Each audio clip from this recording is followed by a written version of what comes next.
Welcome back to Open Line, talking about mass shootings and whether mental health issues have become a scapegoat, perhaps wrongly so. We have with us two Vanderbilt professors who have written an article that's getting really national attention. On Facebook, a robust discussion going on. Bob Gardner says mentally healthy people don't perform mass shootings, period. And there are others that are saying that same thing. We addressed that a bit, but to emphasize what he's saying there, what do you say? Well, certainly I agree with that. Mentally healthy people do not commit mass shootings. That's absolutely right. And I don't think anybody would argue that that's the case. And again, as we said in the beginning of the show, there are psychological issues for many mass shooters that I think are very important to pay attention to. So it's not like we're trying to get mental health off the hook. But I think the problem we get into is to say, and therefore mental illness is what caused somebody to commit a mass shooting, and that's where we're saying, wait a minute, it's far more complicated than that. Because what you do then is you you divert attention from all these other issues, and one of them is, of course, what's going on in the life of the person. But there's also the bigger question of, look at the Florida shooting, for example. Do we want to live in a society where an 18-year-old person can get a military-grade semi-automatic rifle? Is that an appropriate weapon for somebody of that age? What are the laws that made it easy for that person to get that gun? Are there laws that make it possible for somebody to bring a weapon to school? Things like that. And so, in a way, what we want to do is say, yes, mental illness is an issue, but let's look at the laws, and I think that's particularly important in Tennessee right now, because in the aftermath of these mass shootings, of the mass shooting in Florida, there's been a national move to look at gun policies. What kind of gun policies can we do? And the things that we're debating nationally are banning bump stocks, creating waiting periods, which is important for suicide, other factors like that. And I have to say, none of that has been passed by the Tennessee legislature at this point. And so I guess there's a question of the psychology of the individual, but there's also the madness of society to just keep infusing guns. And so I think if you look on the website, I'm the research director of an organization called Safe Tennessee, and I would urge people to look on the Safe Tennessee website and look at the gun laws and what's happened since the Parkland shooting in Tennessee, and ask, is that a sane response to trying to stop mass shooting? And I think you'll see that the madness is also in the society that we live in right now. Let's go to the phones. Let's go to Jackie. Hello, Jackie. Hi. Go right ahead. Hey, yeah, I have a few points. Thanks for discussing. It's very important. I know a little bit about it. My brother's been criminalized mentally ill for 29 years. Not in Tennessee, but I've lived in Nashville for 17 years and have dealt with this for a long time.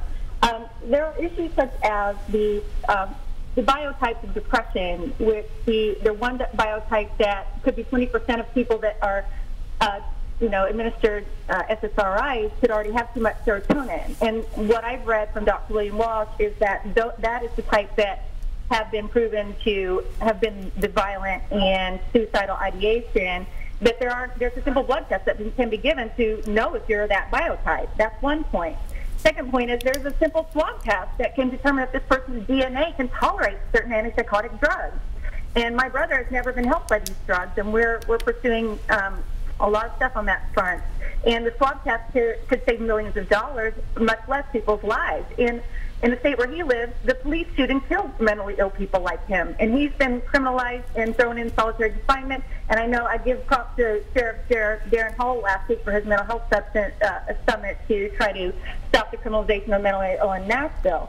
But the testing for the biotypes of depression is really important when you're going to administer so many drugs.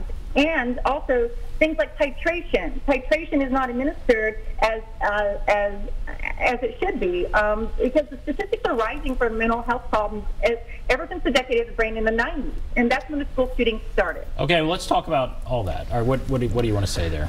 Well, so and I really appreciate this this caller's story, and I thank you for sharing your experience. And one of the things that I think it speaks to is excuse me, is something that Jonathan mentioned a bit earlier on, which is it's a valuable reminder of the fact that mentally ill folks, and especially folks with severe mental illnesses, are at elevated risk of being victims of gun violence, including potentially at the hands of police who may not be adequately trained to to be able to safely interact with a person who's behaving erratically, and that this is, for one of the things I think we can take away from this that's really important, and I do take the caller's points about the neuropharmacology of psychiatric medications as something that that absolutely needs to be part of the discussion about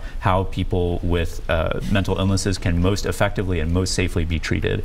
But what I'm also hearing in this story is evidence of just how powerful our cultural narratives about the dangers ostensibly posed by people with mental illnesses are. Someone here just posted on Facebook, I've never heard of a blood test to determine a mental illness. There's not anything like that, right?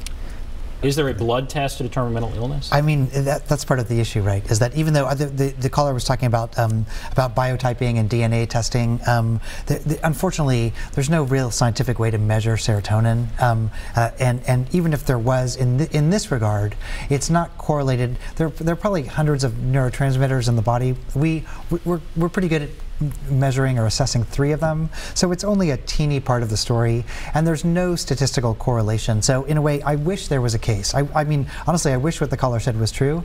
I wish somebody could come to me as a psychiatrist and I could do a blood test and say, you can't, that's not happening. But unfortunately, I want to get to another point that you all have brought up. It's quite fascinating. We don't have a ton of time. Race, and specifically anti-black racism, are historically tied to gun control laws and gun rights lobbying, from efforts to disarm the Black Panther Party in the 1960s to present-day efforts by the NRA to trade in racist narratives about crime and safety. That's a lot to take in, and we don't have a ton of time. But tell me about that. Great. Well, so I'll start with the first half, and then Jonathan, you can jump in wherever you like. We're going to run out of time. We don't have a ton of time. All right. So the quick point to take away is that decades ago, in the 1960s, the NRA's primary function was essentially as a shooting and gun safety organization. And the reason that we have essentially the most recent generation of gun control legislation that we have in this country it is thanks in large part to efforts by the Black Panther Party in the late 1960s to arm themselves within the limits of the law. And in the narratives about sort of crime attached to racial threat and the spirit of the times in the late 1960s, this became a major motivating factor for mobilizing the resources of the state to restrict access to firearms. And yet in the present day we have this curious inversion of that fact, where the population that is most well represented among gun owners, and also the population that is most represented among mass shooters, also the population that is most well represented among folks who die by suicide or by accident through access to guns, is that they're white men, and that this is a population whose access to guns our laws currently are actively working to protect.